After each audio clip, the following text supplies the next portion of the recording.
I wanted to talk about the theological war on our evolutionary consciousness, because all consciousness, quote unquote, evolves. All things ascend from one state to the next. If there's anything that's consistent, it's change. And the problem is we as a people have not been allowed to change in accordance with cosmic dictates. As the cosmic moves forward, as we move to different areas of our solar system, as we move to a different area of our galaxy, as we move into a whole new neighborhood in our own universe, we are still locked down in one formalized, protracted form of thinking. And we are not in step with the universe at all. And that has caused us our problem. So I want to start off by saying something that was written over the temple thresholds of our great Kemetic sanctuaries of learning. And these words were written, Sia ekes, Sia ek petu neteru, which means know thyself, O man, and you know the heavens and the gods. So first I would wish to thank the Creator Spirit for blessing me with the breath of life.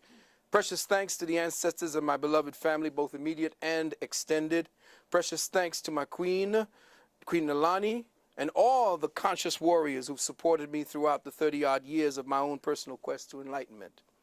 For those of you not familiar or acquainted with me, I work in the community. I am a doctor of hygienic sciences. I am a doctor of naturopathic medicine, a clinical hypnotherapist, and a doctor of arcane sciences and metaphysics.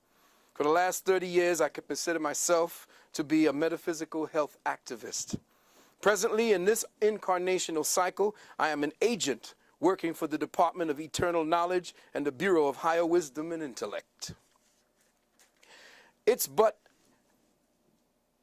about 25 years in working towards this particular place that I am. And it's because of the ancestors' great works throughout my adult life that I have sought to emulate much of the brothers and sisters that were talked about here, to follow in their ways, to say the things that they said a little differently and in the times.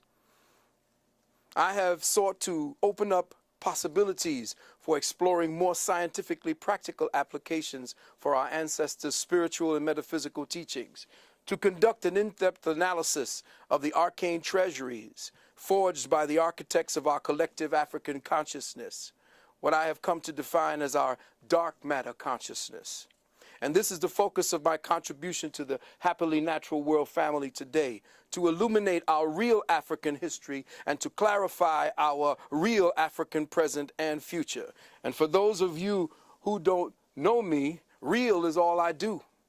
And what we're about to do and what we're about to present is going to be as real as it gets.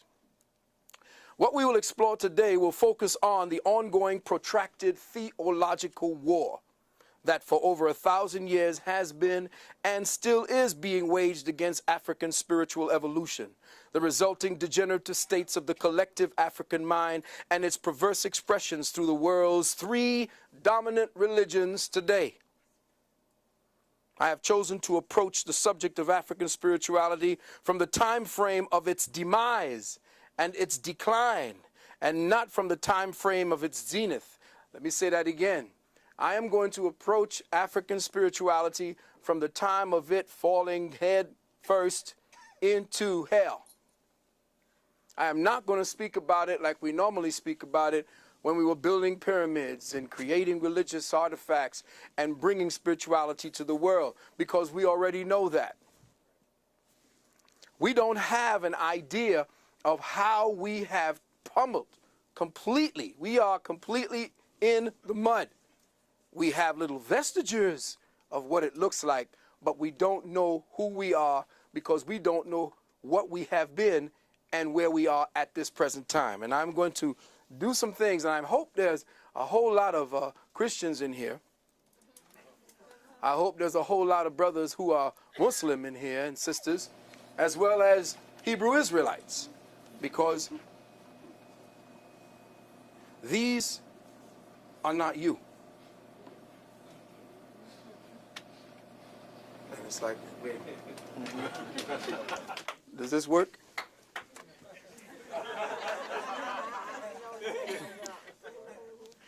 I thought the day would be better served and have a greater impact if the focus were placed on how African spirituality and all that entails was systematically dismantled as the world's primary conceptual construct of reality.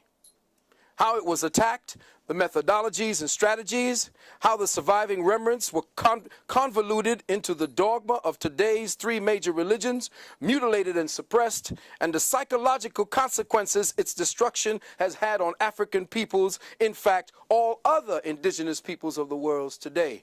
Beloved, for the sake of clarity, I'd like it to be known that I am speaking about African spirituality in a purely abstract context, the qualifying word African simply being used as a marker to define an instance in the flow of human evolutionary consciousness.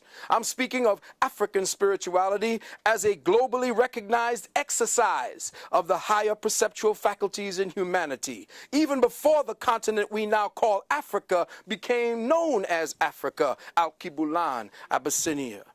So my account of the attack and the erosion of African spirituality on this planet begins approximately 2,264 years ago, circa 264 BC, in accordance with the Europeans' Gregorian time frame, with a man called Ptolemy Philadelphus, a Greek who ascended the Kemetic throne after its fall to Alexander of Macedonia, who tried to make restitution for the carnage and destruction of his predecessors by rebuilding the Kemetic libraries and schools.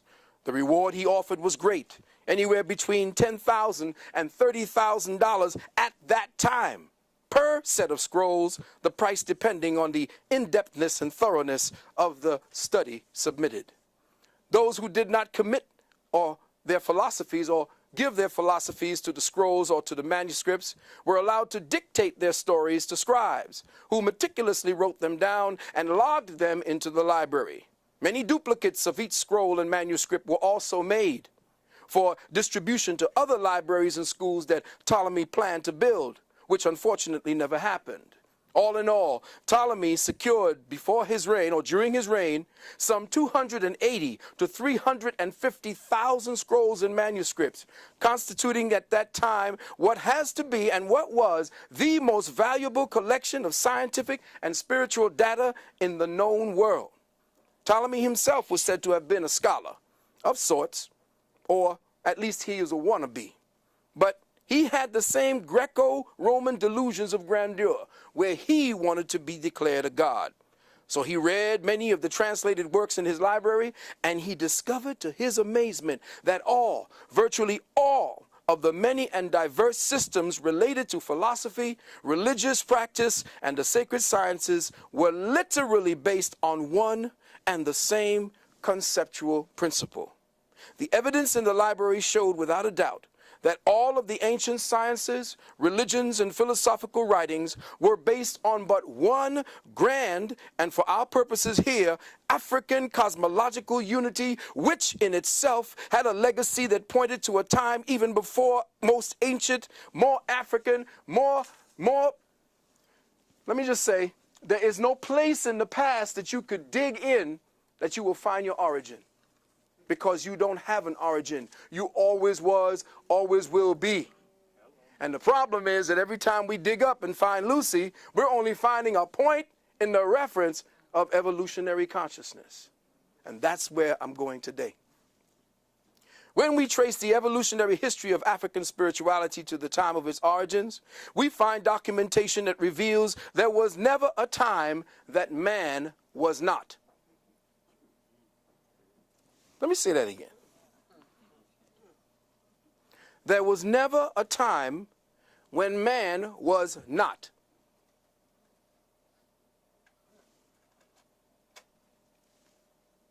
That long before there was an Africa, an Al-Kibulan, in a time when the continental masses of earth were once joined into one great land mass, called in several ancient texts Pangaea and Mu, ancient stone tablets, scrolls, and manuscripts hidden within the underground vaults of the Vatican and in the vaults of major European and Arab-controlled museums say that the earth was once inhabited but by one people, us, from one source, Sirius Mu, whose remnants can be found in the floors of the Atlantic Ocean, under the ice of the Antarctic and the North Pole, in the waters off Cuba, in the waters off the Gulf of Mexico and in central China, as well as off the coasts of Japan.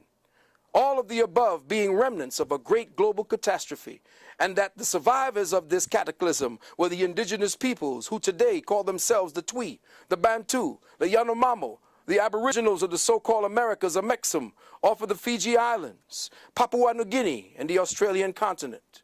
The libraries of Alexandria showed that all the ancient religious philosophies were based entirely on the astrosophic principles of the grand cosmic cycles of unity. That all so-called races and nations of the earth, from the original blue-black, purple-black, to the brown-black, and yes, even the green-black melanated peoples, worship cosmic deity under one grand harmonious system. And here's a note. Akhenaten was not the first to postulatize to the notion of oneness of the Creator. He simply resurrected an ancient concept older than Kemet itself. Ptolemy unknowingly gathered together this evidence of the one original system of cosmic unity into one of the greatest centralized repositories of religious, spiritual, scientific, and metaphysical information known at that time. All the evidence showed that this grand unity of spiritual, theological, science, and worship prevailed in principle throughout ancient earth. That is, until the 4th century A.D. Beloved brothers and sisters, mark this time very carefully and pay the closest attention, because it was in this century that what we now refer to as African spirituality came under the most relentless, brutal, and debilitating attack. The war against the arcane sciences of our ancient Afro-Kemetic masters, or better yet, the war against evolutionary consciousness, began under the organized leadership of a man named Constantine the so-called Great.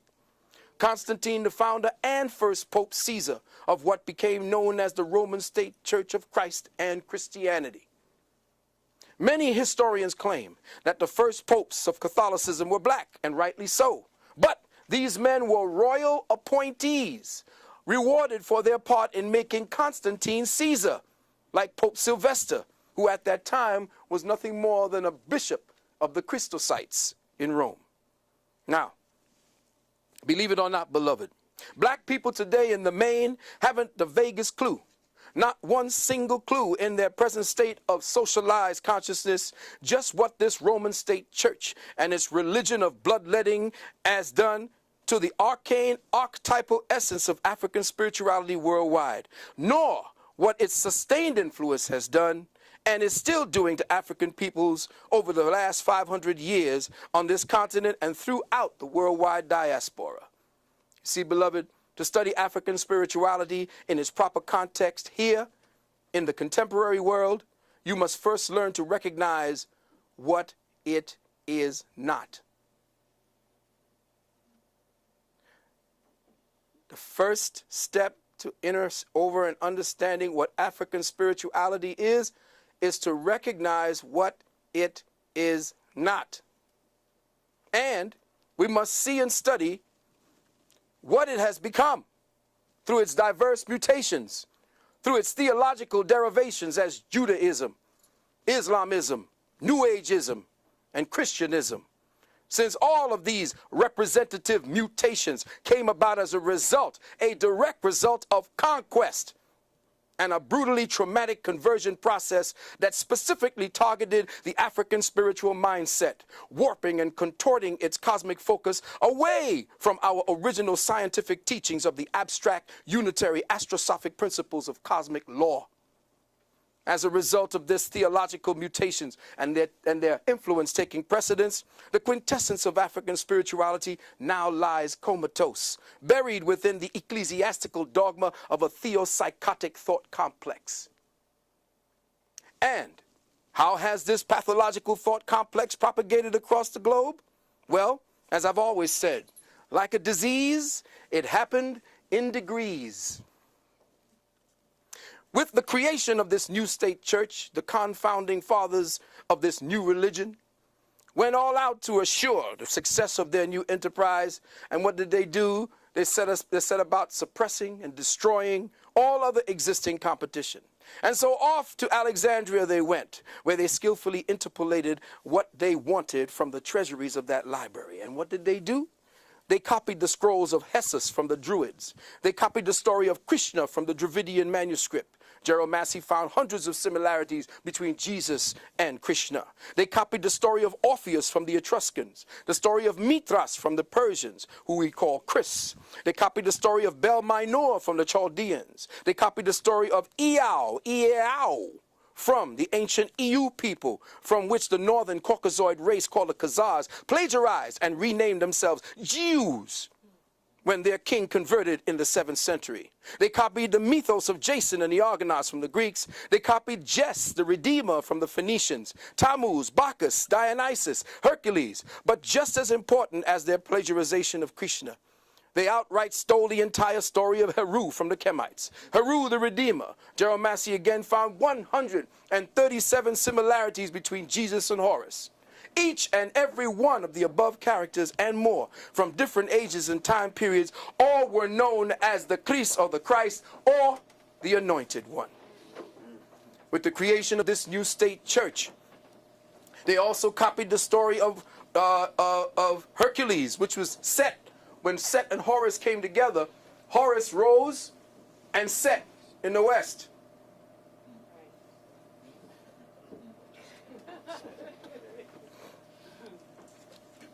Yes, my beloved Christian brothers and sisters, I'm talking to you now.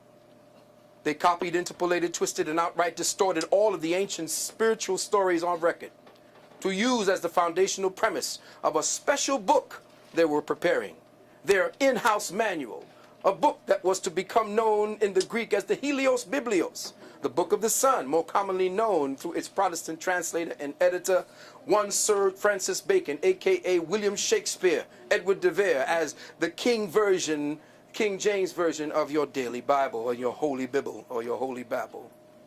Now, to make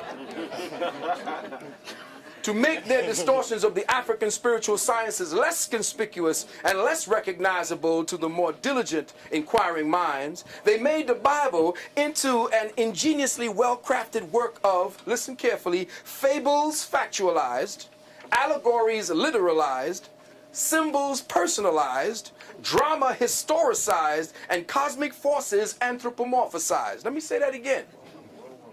This is all your Bible is. Fables factualized, allegories literalized, symbols personalized, drama historicized, and cosmic forces anthropomorphized. With skillful hands, the Roman scribes perpetuated monumental changes for the purpose of destroying any connection of the origins of their works and the origins of their saviors to the myths, allegories, fables, and symbols of our ancestors' spiritual sciences. Now listen carefully. Some of the most conspicuous changes made to the ancient tenets of African spirituality through the principles of unitary law were: the S-U-N of the universe became the only begotten S-O-N of God. John 3:16. The 12 celestial gates, or metaphysically speaking, the cosmic grid of Earth's third density space-time consciousness zone called the 12 signs of the zodiac, became the 12 apostles of their gospel Jesus. Don't hurt nobody. 3. Got to. Hurt him. Wake him up. Bring the pain. I gotta hurt some Christians up in here today. I'm sorry. Bring the pain. Sometimes the truth cuts, you know, but it takes a little time to bleed. You may go home and all of a sudden you're starting to bleed. And what happened? 3.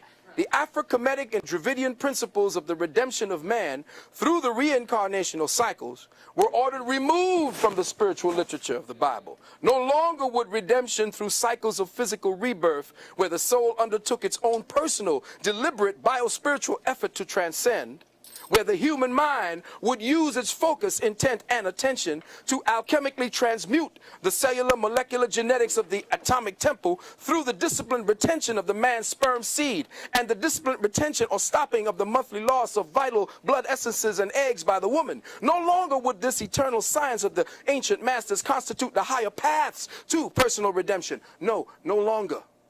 Instead, Redemption, according to the Roman State Church, became a vicarious and literal blood sacrifice, a blood-bathing, blood-drinking, blood-washing process where any criminal, be he murderer, child molester, lawyer, or political despot, could be cleansed of all their evil and sin and achieve unilateral forgiveness and absolution. The one condition for this ticket to paradise being that they only have to be washed in the blood, accept and believe in a personal Savior who was brutally murdered and then physically resurrected to save all our asses. All of this on your behalf. Mark 6 and 16. Revelation 1 and 5. Now forgive me for interjecting at this point, my beloved brothers and sisters, but if you were to look carefully and examine the underlying logic, listen carefully, the subtextual mindset behind a belief and doctrine, you just have to ask yourself logically, is it any wonder why black Afro-Americans, Negroes, niggers, the majority of which are Christians, in fact, all black descendants of the captivity haven't yet received 1 red cent in reparation? It's simple. Let's connect the dots and see why. By black people, Negroes, accepting the doctrine of vicarious atonement. Vicarious atonement means somebody else save your ass. Just worship and believe, and you will see the kingdom.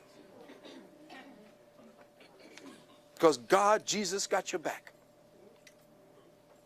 By accepting the doctrine of vicarious atonement and accepting this belief structure as your own, you have not only denied the very existence of your ancient ancestors and your true our story, history, you have in effect forgiven your oppressor of his debt to you. For by his acceptance of this personal Savior, the oppressor's sins against you are forgiven. And since now you believe as he does, you and Jesus have forgiven him, and therefore he don't owe you a damn thing.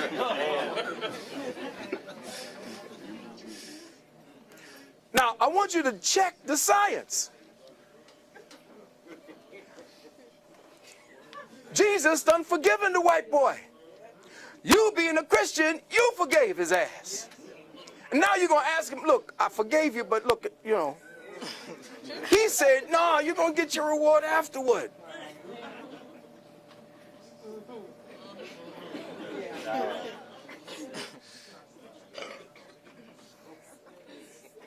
Now remember, since Jesus the Christ is a fable, and your government is one nation under that fable, their God, your acceptance of his existence puts you into the fable or the speculation as well. Thus, you have no history, no ancestors, no nation, but the one you have now believes you. Now, this one thing you have, the one you now have,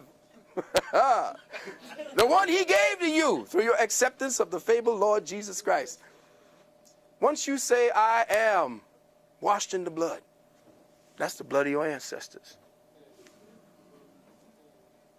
This is what the metaphysical underground calls being caught up in the matrix. You see, indigenous melanated people do not see that the European has structured his present paradigm after the Shatar law of the imposter Jew. This government is a quasi-theocracy where your belief in the system makes it real. At its core, the government is a fable, a fiction. It is a direct reflection of the Roman state church fable. If you buy into one, you have automatically bought into the other. Now let's take a short look at the forming of the early church. Christian Bible says, by their fruits shall you know them. Let the church say, amen. All right now.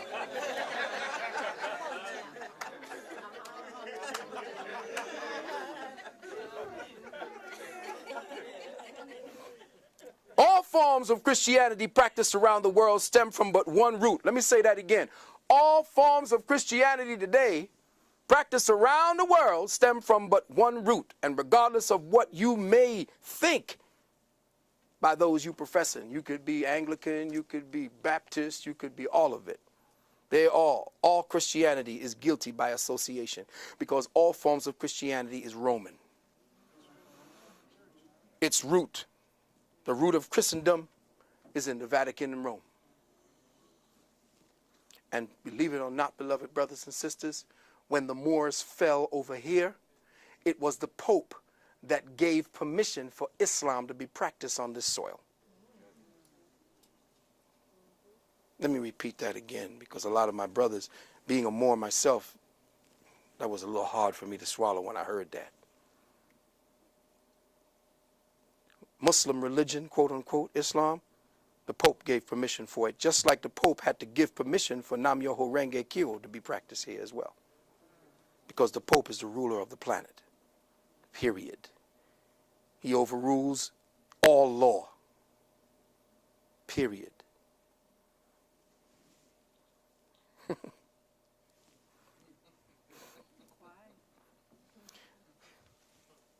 Read the history of the Roman State Church from its beginning, and you will have the most profound understanding of the entire world's affairs today. You need to see a movie called Kingdom of Heaven. Incredible movie. And that's how it's been going, back and forth. Two factions of two bastard, aborted fetuses of ancient Kemetic law fighting back and forth before one another, saying that they got the true God. Killing one another. So now let's examine some of the evidence given by those who lived around the time of Christianity's beginning in Europe. Let's go back to the scrolls and see what the people who were there at that time had to say about the origins of Christianity. Remember, beloved, all persecution by the Church of Rome written on the pages of ecclesiastical history began with Constantine and extends to the present day. In fact, the Christian emperor was the first to forbid free thought. And Christian priests were the first. Christian priests were the first. Let me say again, Christian priests were the first to burn books.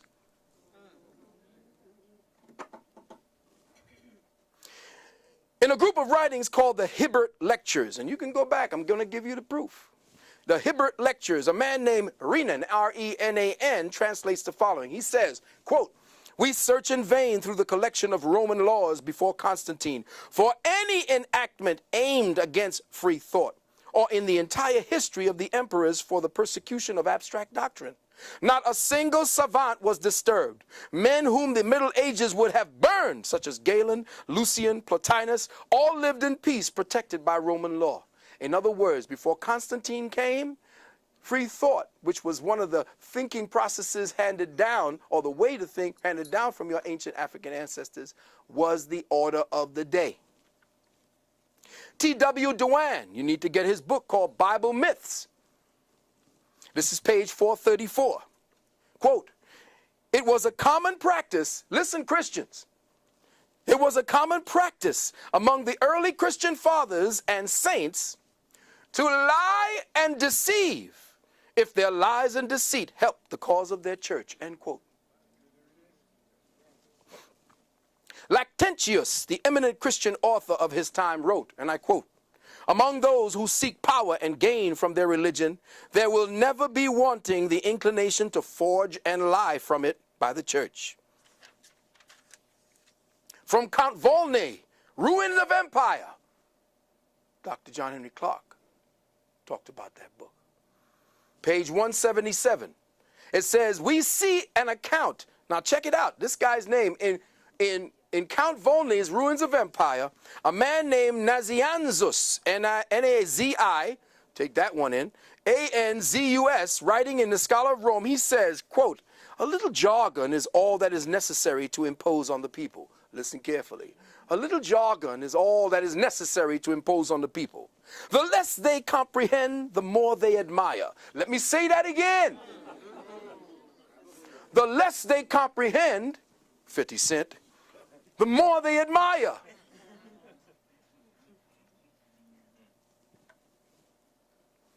Our forefathers and doctors have often said, not what they thought, but what circumstances and necessity dictated, end quote. In Gibbon's Rome, Volume 2, pages 79 and 80, Gibbon writes of Eusebius, Bishop of Caesarea, one of the architects of the Nicene fraud that became Christianity, quote, The gravest of the ecclesiastical historians, Eusebius himself, indirectly confesses that he has related only what might be redounded to the glory of the church, and that he would suppress all that would tend to disgrace that religion. The Eusebius, he spoke of his character, less tinctured with credulity and more practiced in the art of court than that of almost any of his contemporary. What he was saying was, this sucker knew how to lie, he knew how to cheat, and make it sound truthful. Johann Lorenz von Moschayem, in his book Church History, Johann Lorenz von Moschayem, in his book Church History, Volume 1, page 198, said, quote, "It was held by the church that it was not only lawful, but praiseworthy to deceive, and even to use the expedient of a lie in order to advance the cause of truth and piety."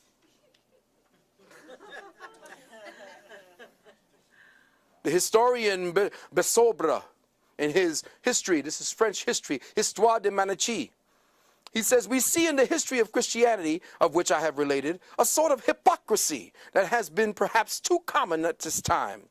That churchmen, listen, not only do not say what they think, but do say the direct opposite of what they think.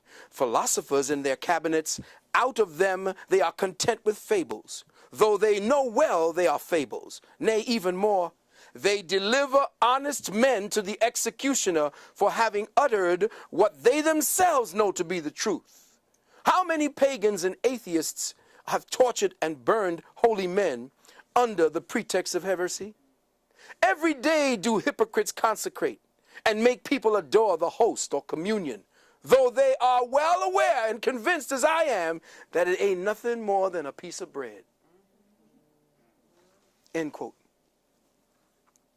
The theologian Reeves, in the Apologies to the Father, in a book called the Stigmata, or the Syntagmia, says, quote, "It was a Catholic opinion among the philosophers that pious frauds," let me say it again, pious frauds were good things, and that the people ought to be imposed upon in matters of religion.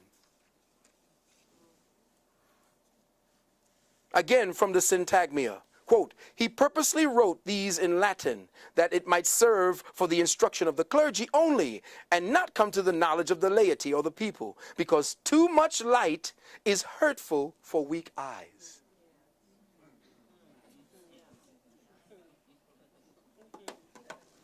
T.W. Dewan, again, there can be no doubt, listen carefully, from the evidence found, that had the objections of Porphyry, Heraclius, Celsus, and other opponents of the Christian faith been permitted to come down to us, the plagiarism of the Christian scriptures from previously existing pagan documents is the specific charge they would have resented or presented by us, or to us.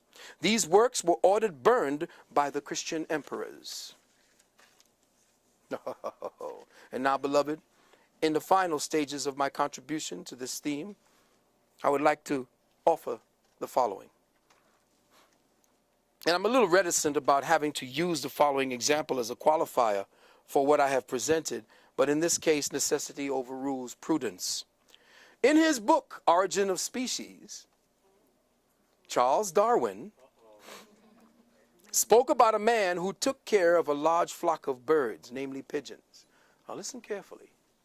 I want you to listen very carefully. I want you to just put aside, well, you can't help that, because if you're really listening to me, you're not thinking.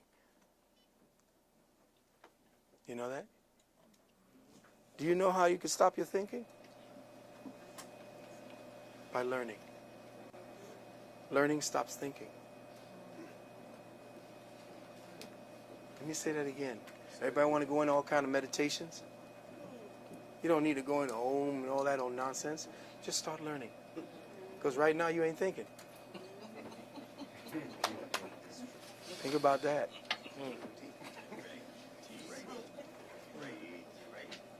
Now you know how they got you.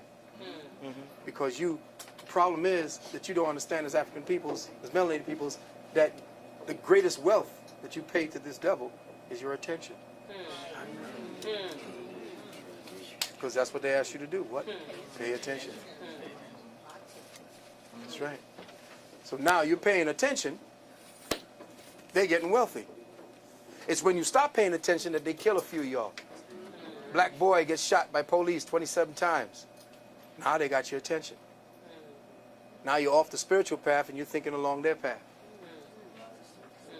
Now, if you're going to sit down and cry about it, then you're dead. Go out and kill the man who killed that boy, then you're all right. Say it again. But don't sit back and, oh my God, oh my God. Do something about it and then go back to thinking.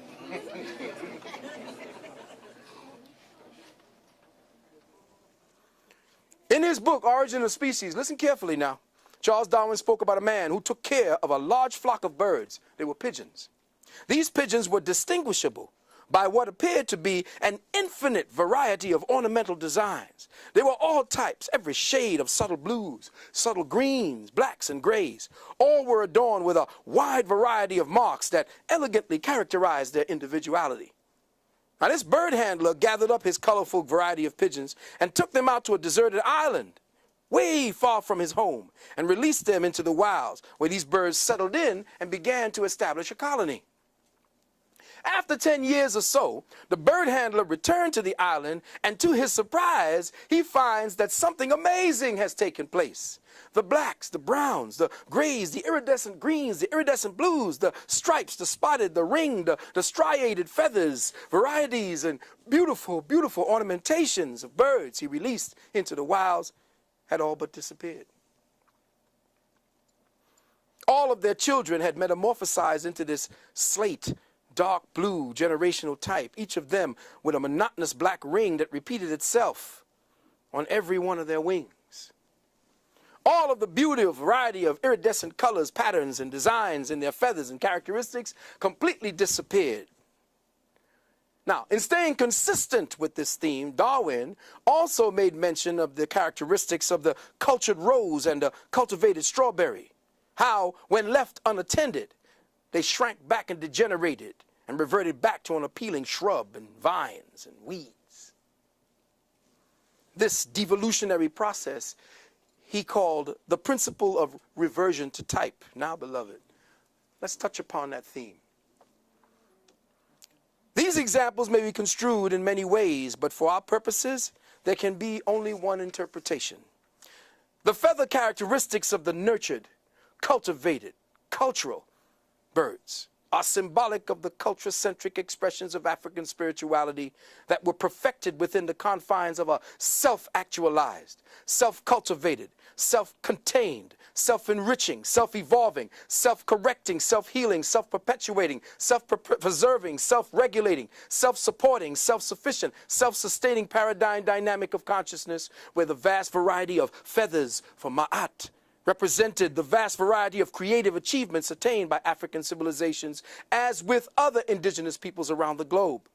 Here we use the markings and colors of the birds as the symmetric equivalent symbolic of the expressions of African spirituality. The blacks were spiritual sciences, the yoga, the meditation, the mathematics, the mystery system. The browns were the agriculture, the botany. The grays were the sculpture and the art. The iridescent blues and greens was the alchemy, the metallurgy, the medicine. The stripes was the architecture, geology. The spotted was the astronomy, the astrology, the psychology. The striated was the art of war. All representative of a highly advanced, sophisticated, self-evolving spiritual civilization. Then it came to pass that these diverse Africans and their individually unique expressions of spirituality began to experience a series of sustained, brutal attacks for over the next several hundred years. This ongoing strategy or tragedy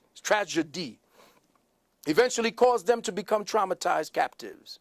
They were rounded up, displaced, and taken to hostile foreign environments where their self-evolving mechanisms of cosmic consciousness, their African spirituality, were systematically and savagely brought to a screeching halt. What once constituted an internal dynamic of self-evolved energy that was used by the African mind for the development of higher awareness became a pathological fight or flight survival response to hostile environments. Within us as captives, the higher African spiritual mindset began to atrophy, began to degenerate for a lack of a sustained attention, utilization, and focus. Diasporic Africans, unbeknownst to the majority of us, began to devolve spiritually over the subsequent 20 to 25 generations. We began to revert back to a type, that is, a type of African never before witnessed or experienced by ourselves. A new type of African was created, a religious African. We began to psychologically metamorphosize in the hostile atmosphere of a Willie Lynch environment, which caused us to revert, or should I say convert. Let me say that again. Y'all didn't hear that. Africans didn't revert. We converted to a pathological, artificial, cultivated phenotype made in the image and likeness of our external slave master, who rewired us to self-perpetuate, anti-spiritual, non-critical, non-logical behaviorisms. Beloved brothers and sisters, over subsequent generations, our pathogenic conditioning began to bear fruit. That under the psychological and genetic pruning tools of Willie Lynch, we became spiritually stultified, robbed of our archetypal memory banks, robbed of our genetic reflex to the creator spirit within us. Like the careful cultivation of the Japanese bonsai tree, African and indigenous peoples were spiritually, genetically, and creatively pruned for generations, so that our very soul's ancient association and connection to the triple black cosmic mother would systematically and continuously be diminished. Mighty oaks, redwoods, and baobabs reduced to the size of shrubs, thistles, and weeds. Anybody know what the Japanese bonsai tree is? You can turn an oak this size. All you got to do is just keep pruning it. And that's who we are. Well-pruned bonsais. And to seal the bargain, to shut the door forever, the slave master pruner taught and conditioned the traumatized African mind to supplant his natural, abstract, metaphysically reflexive, inquiring mind with that of the non-critical, non-questioning, non-analytical functionism of the religiously indoctrinated mind.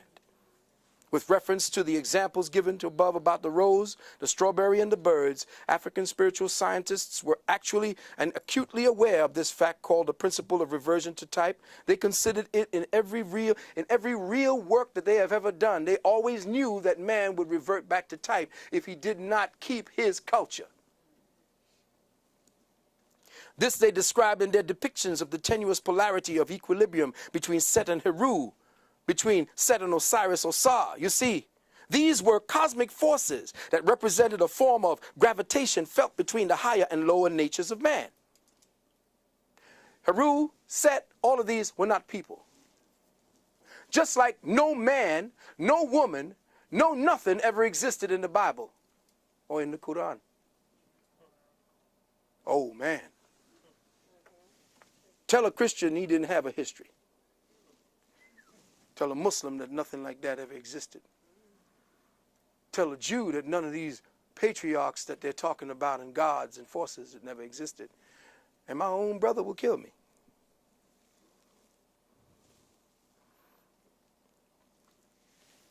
Our ancestors saw this tendency towards chaos, atrophy, disequilibrium, and degeneration as a deeply rooted active principle that they had to resist because an overindulgence in their lower natures kept them trapped within continuous cycles of regeneration and reincarnation.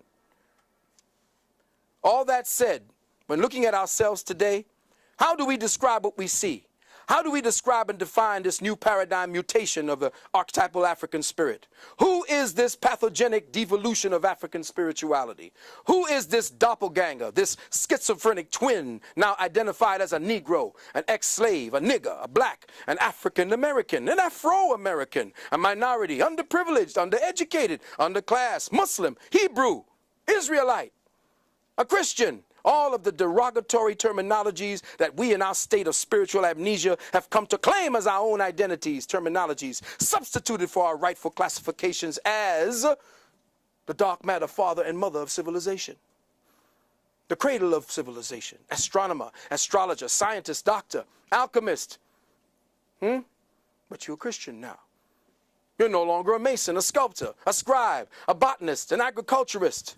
a geologist, an architect, a psychologist, a warrior, a Kemite, Cushite, Ashanti, Dravidian, Olmec, Mayan, Moor, Twi, Bantu, Zulu, Yamakra, Yamasi, Creek, Seminole, Sumerian, Atlantean, Lemurian. You see, beloved brothers and sisters, today religious-minded Africans and indigenous peoples, both here and on the continent, have a genuine, deep-seated paranoid schizophrenia of actually being associated with the above descriptions of our ancestors. None of y'all want to say that you're African. None of y'all want to say that you're from there. Kemite, you Egyptian? No, the Egyptians held us. It held the Jews in slavery. They even got black people in the Hebrew Israelites really believe the Egyptians did that. But if they look at their books, the Jews have always been in bondage because Jews, quote unquote, in the Bible never existed. The Jew is simply matter. Let me say that again. The Jew simply means matter. That which is bound up in matter. That which is bound up on the third density. So Jews always going to be in captivity. Because Jews represent the spirit bound in matter. That's it. No big to do. No great big story to go. No worry about parting the waves and all that bullshit. The Red Sea is your blood. The Israelites are your genetics. Most religious-minded black people have developed disassociative mentalities and get rabidly indignant if you dare to say that they are Africans 500 years removed. Negroes like Stanley Crouch, who know for an unequivocal fact that they are Americans. Always were and always have been. But this dissociative mindset is the result of the genetically implanted trauma-based hypnotic suggestions forced into our recently shocked and injured psyches by the doctrine of Willie Lynchism. Hypnotic suggestions that mold the religious mind conditions you to see this type of dissociative mentality as normal. When I say that I am African or I am indigenous, if I am this, that is somehow insanity. Africans who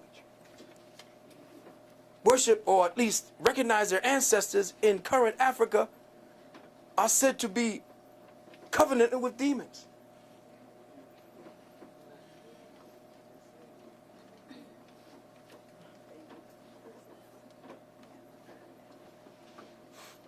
Any thought that entertains the fact that you are an orphan of African spirituality and consciousness is met with a discernible disturbance, a kind of queasiness deep in your chest and your bowels, doesn't it, Christian?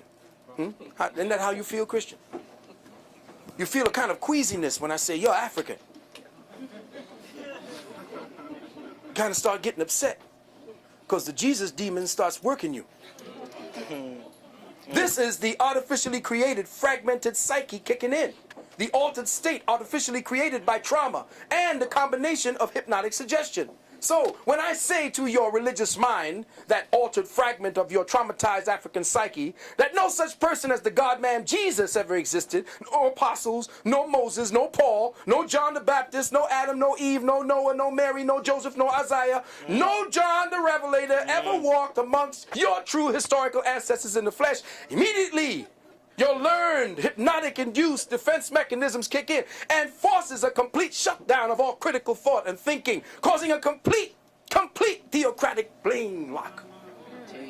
Ooh. Yes. My beloved brothers and sisters, in closing, I'd like to bring 2 points.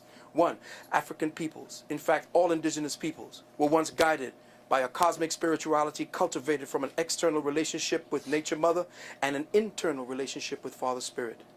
We mined and cultivated from within ourselves the most beautiful, wondrous, and exquisite treasures from the realms of dark matter consciousness that still stand as eternal testaments, unmatched on the soils of North America and South America, Africa, China, Europe, in the depths of the Atlantic and the Pacific, under the ice caps of Antarctica and the North Pole, and yes, even in the semi-desolate plains of the planet Mars, and on to the moons of Europa and Titan. These monuments, carvings, and papyri persist as eternal declarations of the quintessential creative African spirit. But brothers and sisters, what in the Creator's name have you erected since? What have we created? What testament to cosmic intelligence and our spirituality have we recently etched in stone or ascribed onto papyrus? What last names have we turned? When last have we turned lead into gold? Or communicated with our ancestors, nay, with our progenitors on Sirius and Orion, now that we have reverted, or rather have been converted to a type, now that we all got religion. Brothers and sisters, language, as the brother said, is the rudimentary instrument or system for encoding the perceptual measurements of time, space, and dimension. This is precisely why our ancestors were so meticulous in their use of expressions of the letters and words and language. This was especially true of the Dogon people. In the Dogon mystery system of occult science, knowledge, understanding, and their natural evolution into wisdom were arrived at through synthesis of 4 psycho-spiritual principles of attention and discernment. These 4 psycho-spiritual principles were called the Giri-so, the Beni-so, the Bolo-so, and the So-dai. The Giri-so was the front word, the Beni-so was the side word, the Bolo-so was the back word, and the So-dai was the clear word. And what's happening today is you only know how to learn the way the white man taught you, with the front word. That's why our brothers and sisters started saying you fronting.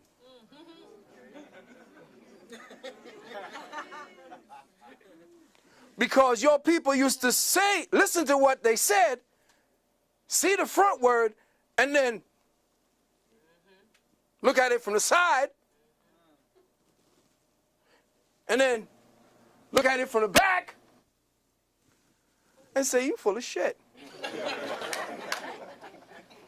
Because all of what you have said don't jive. It ain't 360. That's why they took your tongue, like the brother said. Because it was not the clear word. After the 3 sides were seen, then it was clarity. And there is no clarity in this language. That's why I have to use all kinds of weird, different kinds of interpolated, patched together words to get you to enter and understand what it is I'm talking about. Who is this crazy motherfucker talking this nonsense? If you go back on the tape and listen to the tape, it's like, what the hell did he say again? Rewind that. These 4 vibrations or variations in the operative use of focus, attention, and understanding constitute the most precise and complete use of the cognitive powers of the brain for the comprehending of the true meaning of a given or expressed reality. It is processing reality in 3 dimensions. No word, letter, or gesture is taken for granted or simply at its face value, because observing a phenomenon from the front, side, and back allows the brain cognitive instruments to geometrically triangulate the essence of the subject. And you think in geometric terms.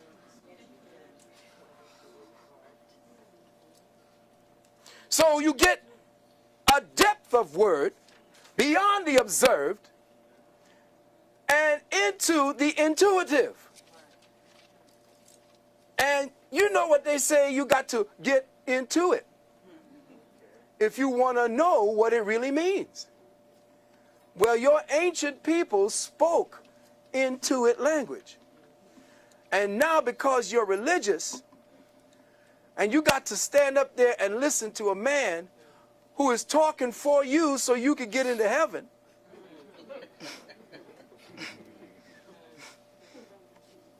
Now that's some deep shit. You gotta think about that. That's right.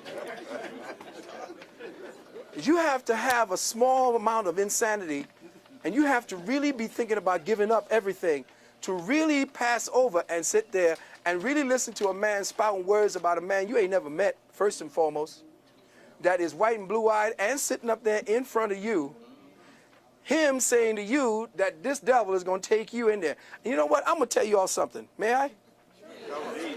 I'm going to try to slip past here. And I'm going to say something that scared the hell out of a few people when I said it the last time. Your first redeemer, if you want to stay within that pantheon, was Lucifer. I told you Lucifer was your first redeemer. Now, I told brothers and sisters that as soon as a cracker tells you to run from something, run to it. Why do they hate this man so much, this entity so much? Why do they hate Lucifer? I wanted to know. That's why I got kicked out of the Bible. When I was a Catholic, I got kicked out of, get out of the Bible study class. Lucifer was supposedly this beautiful creation from the hand of God. God took the time to mold this bad boy. And now we're supposed to run from him. His name, Lucifer. Light. That's why they named Lucy, Lucy. Because it shined a light into a past that the cracker never had, never knew. And the first name was not Lucy, L-U-C-Y, it was L-U-C-I. That was the first spelling before they changed it. Lucifer, and here I am talking to the devil, so I know y'all going to tell me I'm damned to hell. Lucifer was your first redeemer. How was he your first redeemer? He was your first redeemer because he came into the garden and got you all out.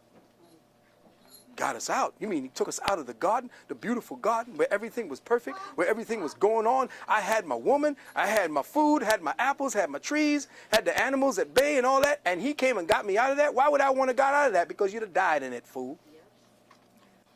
Adam was in perfection. If everything is perfect, it's dead. It's in stasis. There is no movement. So Adam had to be kicked out because Adam would have died in the Garden of Eden. Adam was kicked out of perfection and kicked into perfecting, which is the true perfection. So when he went out in the kingdom, he went out into the kingdom of Nod. Adam, or that which was the spark of the creator, which was the atum, left out of the unity, which was the light for the creator, and into the darkness of the knowledge of itself. In fact, the creator, being all knowledge, couldn't know itself. If you are all or something, you don't know what you are, because there are no boundaries to you. So the creator knew that it had to create boundaries to know itself. And in so doing, it created a sphere, a unitary self, one element called the hydrogen atom. There is no other element but that. You are nothing more than variations on a hydrogen theme. And that's who you are. The hydrogen was Eve, Adam, and the garden. So out of that, Lucifer comes in. And who does Lucifer come in as? A snake. The serpent is what? The symbol of what? Fecundity, fertilization, life, electricity. Because sitting in the garden being perfect, perfect. What do I do? Ain't nothing to do when you're perfect, man. It's boring as hell up in there, man. So perfection was death. Perfection equals death. When cancer perfects itself, you die, it dies. So perfection equals death. There is no perfection in anything, even in the Creator. That's why we exist. Whoa, that just takes it all apart now. Oh, hell. What does heaven look like if there's no perfection in the Creator? See, heaven is what we project it as. The Creator is still learning. The Creator keeps coming back as a child because it has the mind of a child. Let me say that again. Ye must be as little children. See, the metaphysics of the Bible is never talked about. It's never touched on, because once that happens, the threshold of the ceilings of religion die, and therefore your priests die. And when every priest dies, when the last stone of the last church falls on the last damn priest, humanity will rise.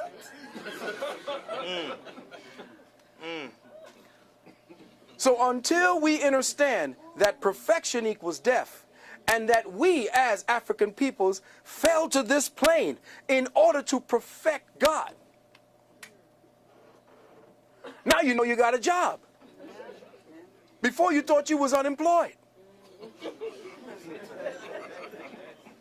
But you got a job. J-O-B, Job. Job is one of the most powerful books in the Bible. Why? Because it talks about the air sign. The air sign is Job. See, the Bible is broken down into 4 different elements: fire, air, water, and earth. And you could tell which one of the scribes were living in which age by what he called God.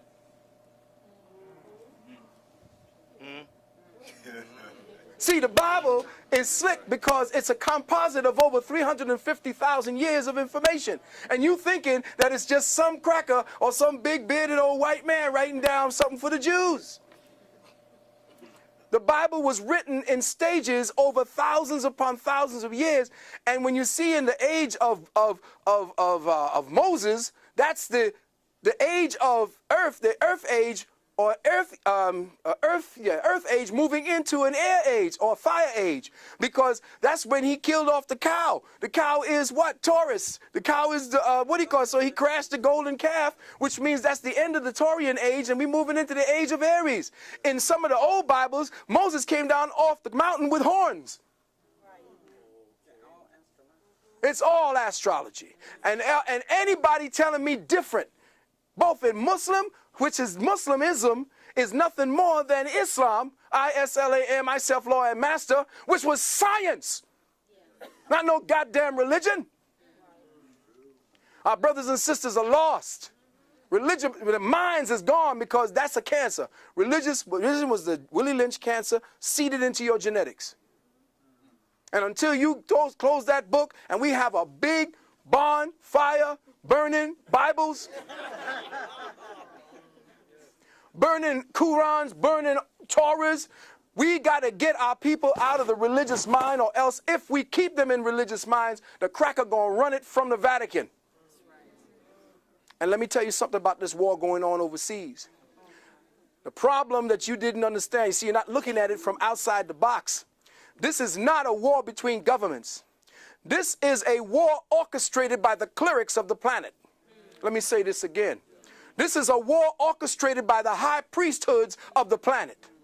And I'm going to prove one time to you how that is.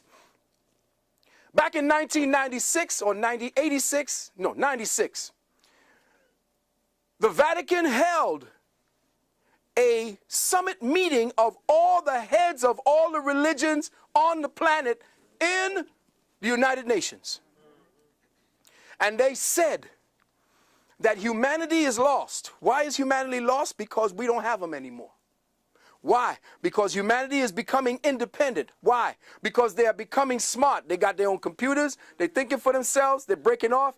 There is no more fear of God. Therefore, no more fear of us. What must we do? Well, we must create situations that bring that fear back to them. 9/11. When 9/11 came, amongst other mitigating circumstances, when 9/11 hit, more people ran back to the churches, the mosques, and the synagogues at that time than at any other time within the last 10 years. Matter of fact, so many people were dropping out of religion that they had to go do something. When Iraq, they finally conquered, Baghdad, who did they put in as the head of the first provisional governor? An imam. Now, if you're telling me that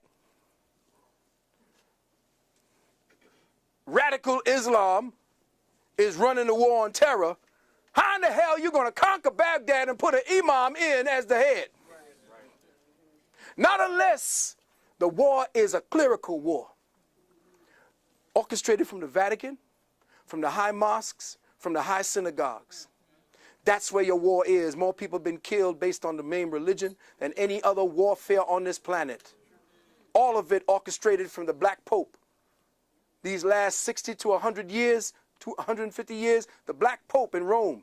Not the white Pope you see. There ain't a black man as the Pope. I'm talking about the Black Pope, the general of the Jesuits. His name is Hans Peter von Kulvenbach, a German Jew. Who'd you just put into your popehood as the Count Nosferatu? What's his name? Another damn Nazi. Jew. You're watching Arnold Schwarzenegger. They're going to change the so-called Constitution, And you're going to be Zeke Highland with your boy.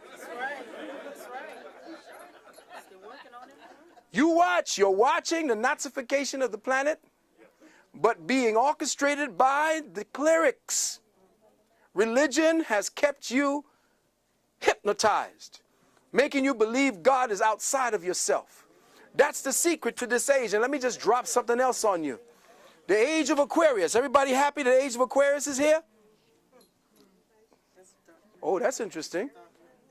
Nobody is interested in the age of Aquarius, huh? Anybody know what the age of Aquarius is? Yeah, run it to me. Ah, anything that's hidden will be known. That sounds very nice. But the age of Aquarius in the first stages is the age of faggotism. Oh, y'all didn't know that, did you? Oh, you see, y'all thinking, oh, this is the dawning of the... Everybody wants the age of Aquarius to come down, not understanding or understanding what it is. The story of the age of Aquarius goes like this. There used to be a young boy in the fields of Greece. Listen carefully. Oh, really? I know you don't like where it's going, but it got to go there. A young boy of 15, 14 years of age, tending his father's goats. His father was a Trojan warrior, a general. The goats. Listen to me. Zeus, the almighty god from Olympus, looks down upon this boy and sees that he is fair. Goes down and snatches this boy. His name is Ganymede. Snatches the boy Ganymede and takes him and rapes him continuously. You are fair. I love your behind. Give me your behind. Give me your mind. Give me your behind. So he says, oh, you've been so good to me. You've been so good to my members. I'm going to pass you amongst the other gods. So he passed him amongst the other gods. And they took him and raped him and made sure he was theirs. This young boy named Ganymede. Now, for his reward, he was given a cup.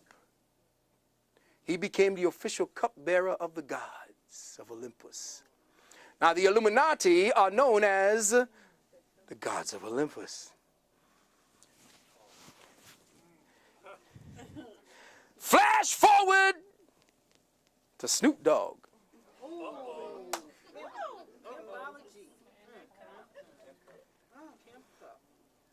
And what do you see them carrying around? The chalice and the pimp cup. Faggots all. For the man. If they ain't taking it in the booty, they taking it in the ear.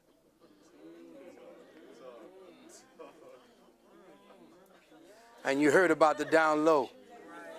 So the age of Aquarius is the age of faggotry. This is why the brothers in Jamaica, Buju Banton and the rest of them were attacked for coming out on the Batiman.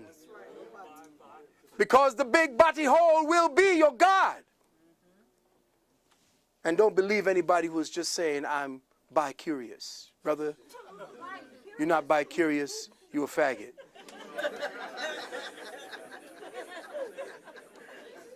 You a faggot. You are religiously hypnotized, and even Jesus looked like a faggot. You got to understand that because of hypnotic suggestion, constantly, over and over. See, this brother has some sneakers on that's really deep. May I? Take them off for me. Let me see. Take a look at that. Zoom in on the tongue.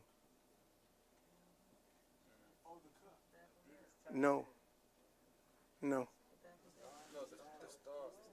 The backward star is the star of Lucifer. It's the goat.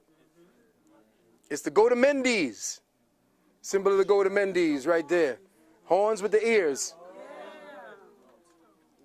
I want you to check out also. I want you to check out your, who got a Dodge Ram truck here? Check out your Dodge Ram symbol.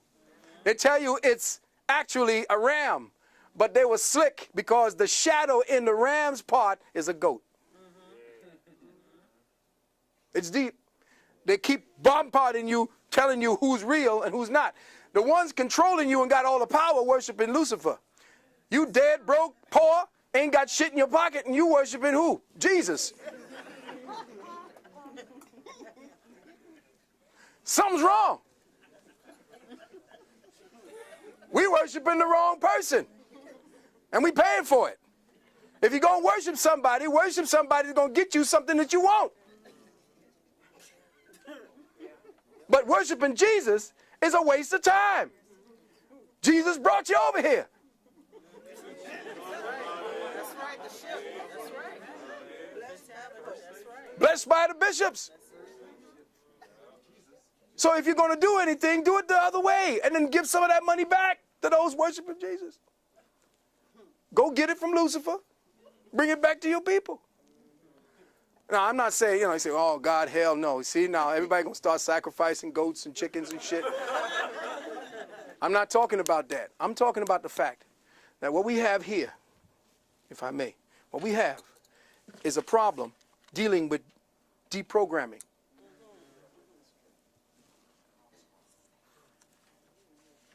Listen carefully. You have been codified. Do you know that the government right now is attempting to barcode every animal on the planet? They already have half of them done. Our organic minds have been slowly acclimated to live and breathe only in virtual environments.